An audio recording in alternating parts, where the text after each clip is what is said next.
Regardez ce qui se passe lorsqu'un animateur de CNN tente d'interpeller Nancy Mace sur ses commentaires à propos de l'islam. Regardez bien. Avant de partir, je voudrais vous poser une question sur quelque chose que vous avez publié en ligne.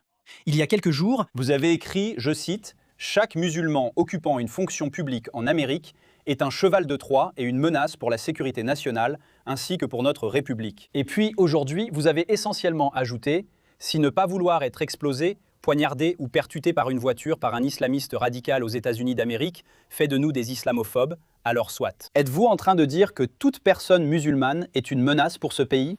Ce n'est pas ce que j'ai dit. Et ce n'est pas ce que j'ai dit. Premièrement, je pense que nous avons vraiment un problème avec les bastions de l'islam radical.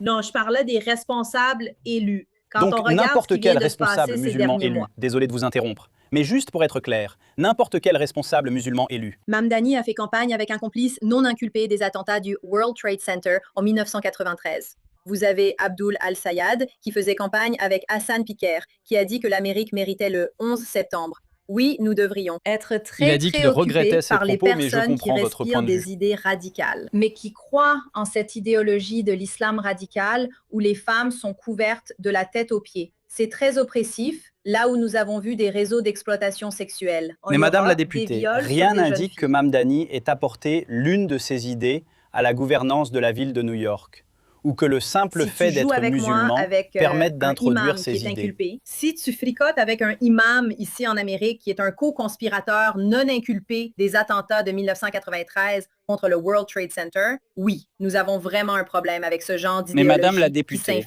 quand vous faites une déclaration aussi générale, cela implique que chaque membre musulman du Congrès ou de la direction, des personnes qui d'ailleurs sont élues par des citoyens américains. Je suis profondément préoccupée par le fait que les démocrates du Michigan aient nommé un type qui traîne avec Hassan Piker, qui a dit que l'Amérique méritait le 11 septembre et qui a une photo encadrée des tours jumelles en train de Et il dit qu'il regrette ses commentaires. Mais oui, continue. Oui, mais je veux dire, c'est avec ce genre de personnes qu'il traîne. Ce genre de personnes qui promeut, tu sais, l'idéologie communiste. Ce n'est pas quelque chose, l'Amérique n'est pas fondée sur ses valeurs. Et à l'avenir, quand nos petites filles porteront des burqas à l'école, on va regarder en arrière et se demander comment cela a-t-il pu arriver. Il n'y a aucune indication que cela se produise à grande échelle. Les gens qui entrent en fonction... As-tu vu le défilé à Chicago aujourd'hui?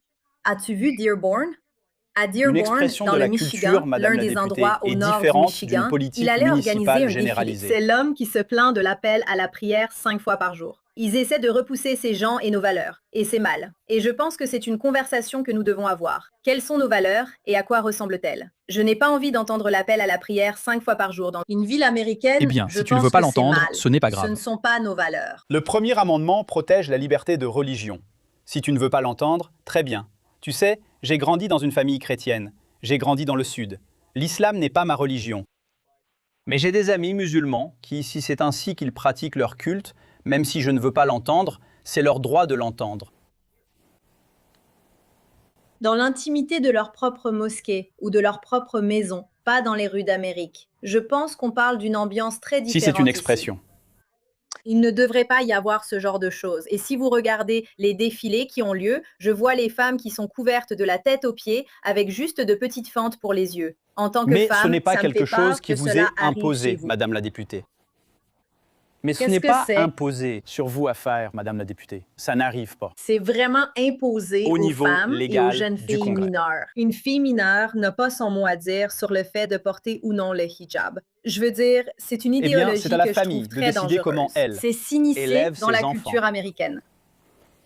Très bien, Monsieur Tu ne le peux député. pas, moi non plus. Je vous remercie d'avoir pris le temps et d'avoir expliqué votre tweet du mieux que vous pouviez. Mais vous savez, le premier amendement est assez clair sur la liberté de religion. L'article 6 aussi, aucune religion ne sera jamais Je ne veux pas que exigée cela comme qualification s'infiltre pour dans une la fonction. culture américaine. Les fondations chrétiennes de notre nation, et C'est cela votre n'a pas opinion. besoin d'être Le premier inculqué amendement n'est pas auparavant. d'accord avec ça. Il faut que ça reste ainsi. Si quelqu'un veut exprimer sa religion, c'est justement le tout premier point. Alors retourne à Donc ce moi. contrat. C'est tout ce que je vais dire. Retourne dans ce pays d'origine. Ça n'a pas besoin d'être ici. Madame la députée, l'Amérique a une longue histoire de culture venue de différents pays. Vous savez que nous avons vu cela se produire au fil des générations d'immigration, mais je dois arrêter la conversation ici. Monsieur le député, merci d'être ici. Je pense que nous devrions interdire l'entrée à tous les immigrés venant de ces pays. Merci. Excellent travail de Nancy Mace. Encore une journée, encore un extrait où les médias traditionnels se font complètement ridiculiser, essayant de piéger quelqu'un. Et ensuite, elle dit « Désolé, je ne joue pas à ces jeux-là. Je suis clair, concis. Je n'aime pas l'islam dans notre politique. Et c'est comme ça que ça doit être. Merci d'avoir regardé et je vous retrouve dans la prochaine vidéo. » Si vous croyez en ce que nous faisons ici chez Jewish Uncensored, pensez à nous soutenir de différentes manières. Vous pouvez nous soutenir financièrement en allant sur buymeacoffee.com/buymeacoffee.com/Jewish Uncensored. Vous pouvez également visiter notre nouvelle boutique de produits dérivés, israeluncensored.com, où nous venons de lancer plein de nouveaux articles. De plus, pour accéder à du contenu exclusif, vous pouvez aller dans l'onglet Adhésion de cette chaîne et y adhérer. Et enfin, vous pouvez partager cette vidéo avec votre famille et vos amis afin de diffuser ce message dans le monde entier. Merci beaucoup pour votre soutien.